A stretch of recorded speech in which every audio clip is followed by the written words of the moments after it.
Hello guys, welcome back to my channel. Guys मैं हूं आपके साथ आपकी इंग्लिश मेंटोर। गाइज मैंने अपनी प्रीवियस वीडियो में आप लोगों को पास्ट परफेक्ट टेंस तक जो है वो कंप्लीट कर दिए थे। ठीक है, आज हमारा टर्न है पास्ट परफेक्ट कंटिन्यूअस सेंटेंस सीखने का। ठीक है, जो हमारा फोर्थ टाइप है पास्ट टेंस का, राइट। तो आज हम इसकी डेफिनेशन, रूल्स विद एग्जांपल सारी चीजें देखेंगे इसकी। ठीक है, तो पास्ट परफेक्ट कंटिन्यूअस टेंस को हम कैसे आइडेंटिफाई करेंगे सबसे पहले ये बताती हूँ। ठीक है, क्योंकि टेंस बहुत सारे आइडेंटिफाई करना जो है वो डिफिकल्ट हो जाता है। तो देखिए, मैंने बताया था प्रीवियस वीडियो में भी कि जहां पर भी पास्ट आएगा वहां मतलब होता है था, थी, थे।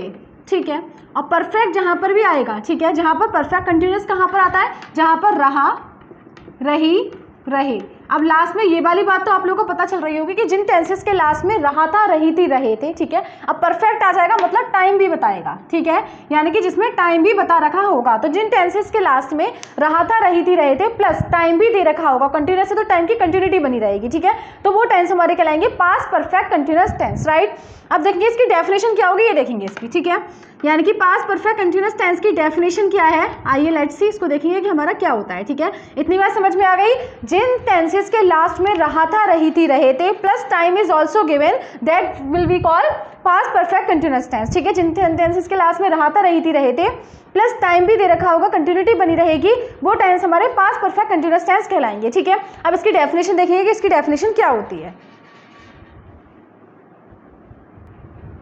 देखिए क्या होता है, जिन सेंटेंसेस के लास्ट में रहा था, रही थी, रहे थे, ठीक है, और उसके अंदर टाइम भी दिया होगा, तो वो टेंस हमारे कहलाएंगे पास्ट परफेक्ट कंटिन्यूअस टेंस। यानी कि पास्ट परफेक्ट कंटिन्यूअस टेंस के लास्ट में रहा था, रही थी, रहे थे plus time is also given, that will be called past perfect continuous tense. ठीक है, फॉर एग्जाम्पल, राम 3 दिनों से खाना खा रहा था। तो देखिए लास्ट में क्या आ रहा है इसके, रहा था। ठीक है, यही बताया था कि रहा था आ रहा होगा, और प्लस 3 दिनों से लगातार वो काम कर रहा है, यानी कि कंटिन्यूटी भी बनी हुई है और टाइम इज ऑल्सो गिवन। ठीक है, जिन सेंटेंसेस के लास्ट में रहा था, रही थी, रहे थे प्लस टाइम दे रखा होगा, टाइम के साथ साथ कंटिन्यूटी भी बनी रही होगी, यानी कि वो अभी तक वो काम कर रहा था। ठीक है, तो क्या हो जाएगा, वो हमारे टेंस कहलाएंगे पास्ट परफेक्ट कंटिन्यूअस टेंस। ठीक है, अब इसमें भी जैसे मैंने प्रेजेंट परफेक्ट कंटिन्यूअस टेंस आप लोगों को जब सिखाए थे तो उसमें मैंने बताया था, इसमें भी हमारे टाइम दो टाइप्स के होते हैं। ठीक है, एक डेफिनेट टाइम और सेकंड होते हैं इंडेफिनेट टाइम। ठीक है, यानी कि एक निश्चित समय और एक अनिश्चित समय। तो मैंने आप लोगों को बताया था कि डेफिनेट टाइम कौन से होते हैं और इंडेफिनेट टाइम कौन से होते हैं। ठीक है, डेफिनेट टाइम के साथ में हम सिंस का यूज करते हैं,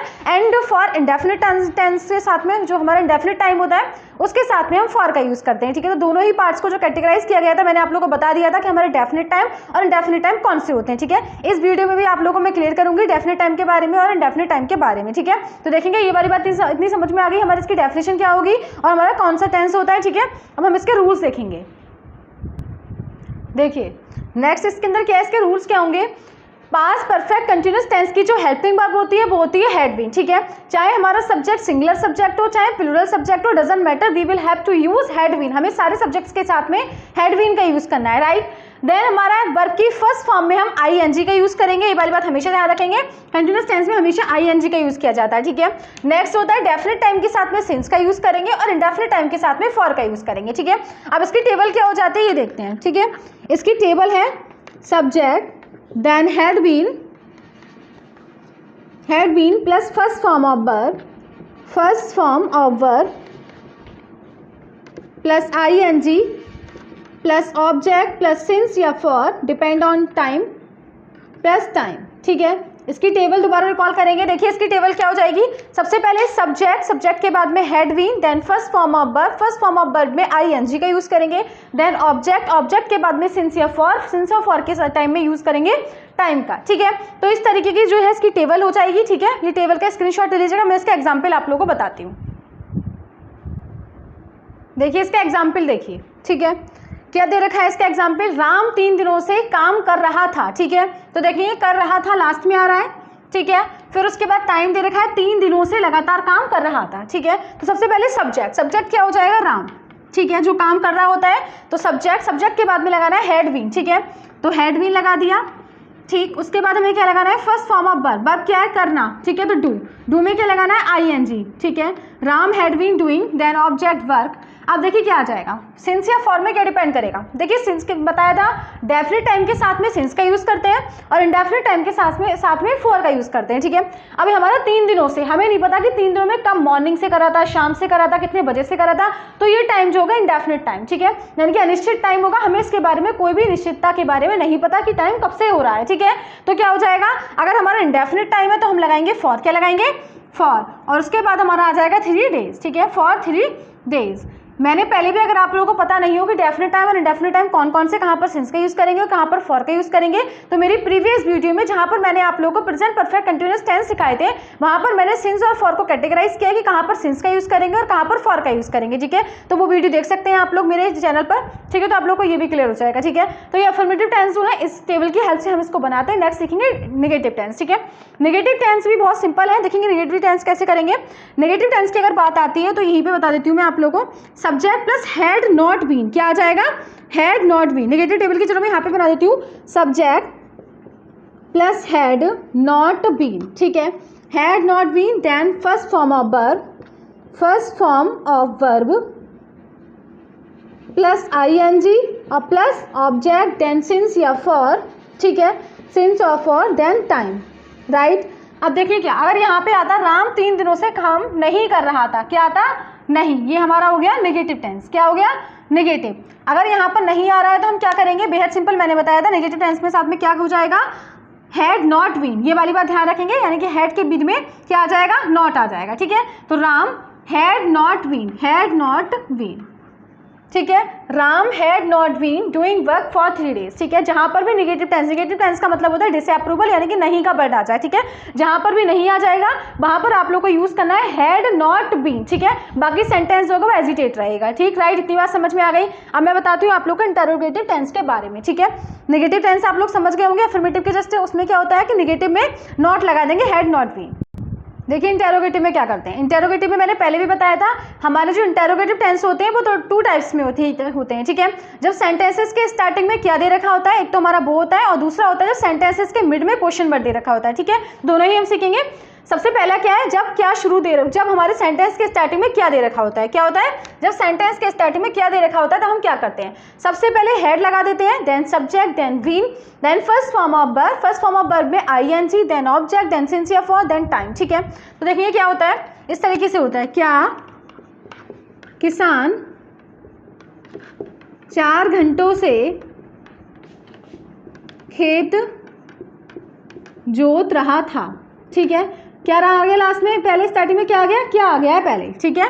स्टार्टिंग में क्या आ गया, क्या, तो सबसे पहले क्या लगाना है, हैड, क्या लगाना है, हैड, देन फार्मर, द लगा दीजिएगा, हैड द फार्मर, उसके बाद क्या लगाना है, वीन, उसके बाद वर्ब, वर्ब क्या है, जोतना, तो प्लो, और प्लो में ING, प्लोइंग, द फील्ड। अब देखिए टाइम हमारा डेफिनेट है इनडेफिनेट, 3 घंटे, हमें नहीं पता कि 3 घंटे सुबह के हैं शाम के, तो फॉर 3 आवर्स। और क्वेश्चन मार्क साइन लगाना बिल्कुल नहीं भूलेंगे, क्योंकि जो इंटेरोगेटिव सेंटेंस होते हैं उसमें क्वेश्चन मार्क साइन लगाना बहुत जरूरी होता है, ठीक है। तो इस तरीके से अगर हमारे सेंटेंस में क्या दे रखा होता है तो हम इस तरीके से बनाते हैं, ठीक है। आई होप इतनी बात समझ में आ गई होगी कि जब सेंटेंस के स्टार्टिंग में क्या दे रखा होता है तो हम हेड स्टार्टिंग में लगा देते हैं और बाकी सेंटेंस को बनाते हैं, ठीक है। तो ये जो टेबल है, ये आप टेबल उसको स्क्रीनशॉट ले लीजिएगा, इस टेबल की हेल्प से आप लोग इंटेरोगेटिव सेंटेंस बना सकते हैं, ठीक है। नेक्स्ट क्या आता है, अगर सेंटेंस के मिड में क्वेश्चन वर्ड है, ठीक है। नेक्स्ट केस क्या है, ये हमारा केस फर्स्ट था, ठीक है, ये हमारा केस फर्स्ट है और ये हमारा केस सेकंड होगा, ठीक है। जब सेंटेंस के स्टार्ट बीच में क्या होता है, जब सेंटेंस के बीच में क्वेश्चन वर्ड होता है, क्या होता है, जब सेंटेंस के मिड में क्वेश्चन वर्ड है तब आप लोग क्या करेंगे, ठीक है। तो बहुत सिंपल है, मैंने बताया जब भी सेंटेंस के बीच में क्वेश्चन वर्ड होता है तो इंग्लिश ऑफ क्वेश्चन वर्ड लगाते हैं, क्वेश्चन वर्ड, ठीक है, then head, then subject, then been, then verb की फर्स्ट फॉर्म में हमें ING लगाना है,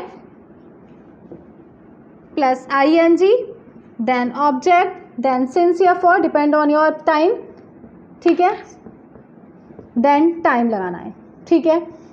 इसका एसएस लीजिएगा फटाफट, फिर मैं इसका एग्जाम्पल ले रही हूँ, आई होप इसका एसएस ले लीजिएगा, ठीक है। मैं अभी आप लोगों को इसको रफ करके नेक्स्ट बता रही हूँ, ठीक है। तो ये जो है अगर सेंटेंस के बीच में क्वेश्चन वर्ड दे रखा होता है तो हमारी टेबल ये है, इसका स्क्रीनशॉट ले लीजिएगा, इसको मैं रफ कर रही हूँ, ठीक है। अब देखिए क्या हो जाएगा, समझ में आ रहा है भाई? अगर समझ में नहीं आ रहा है तो you can tell me directly, मुझे बता सकते हैं आप लोग, मैं आप लोग को दोबारा इसको एक्सप्लेन कर दूंगी, ठीक है। देखेंगे क्या होता है। अगर इस तरीके से दे रखा आता है, बच्चे 4 बजे से अपना काम क्यों कर रहे थे, ठीक है। क्या आ गया सेंटेंस के मिड में, क्या आ गया है, क्वेश्चन वर्ड आ गया है, ठीक है।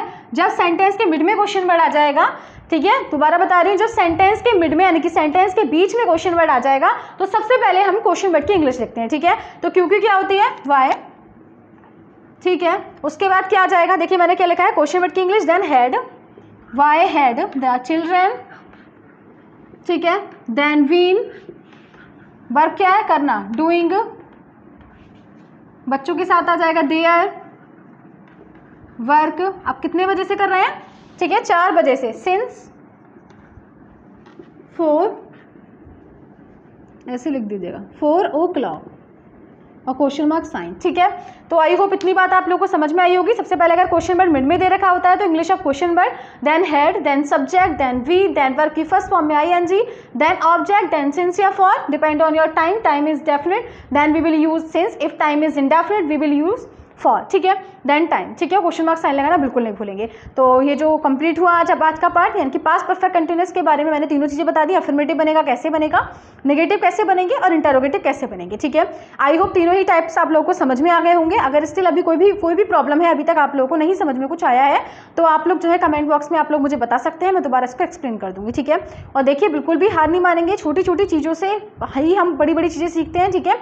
लाइफ में एजुकेशन का कोई भी शॉर्ट ट्रिक नहीं होता, हर चीज़ से एक ट्रिक को क्रॉस करना पड़ता है, एक स्टडी को क्रॉस करना पड़ता है, तभी हम अपने मंजिल तक पहुंचते हैं, ठीक है। तो हर कोई भी शॉर्टकट मत लगाइएगा, बेसिक सीखिएगा, बेसिक से ही जो है फाउंडेशन हमारी बिल्डअप होगी, ठीक है।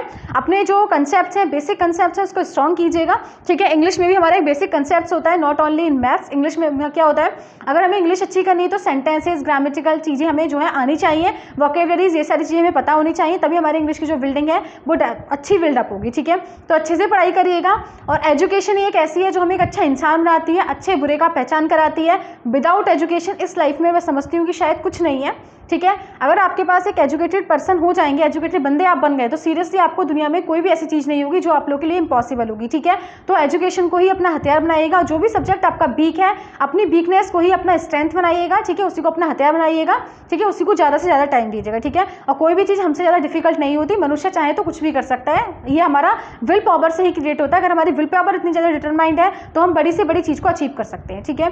तो thank you and have a nice day. अच्छे से पढ़ाई करिए, ठीक है। Have a nice day, thank you.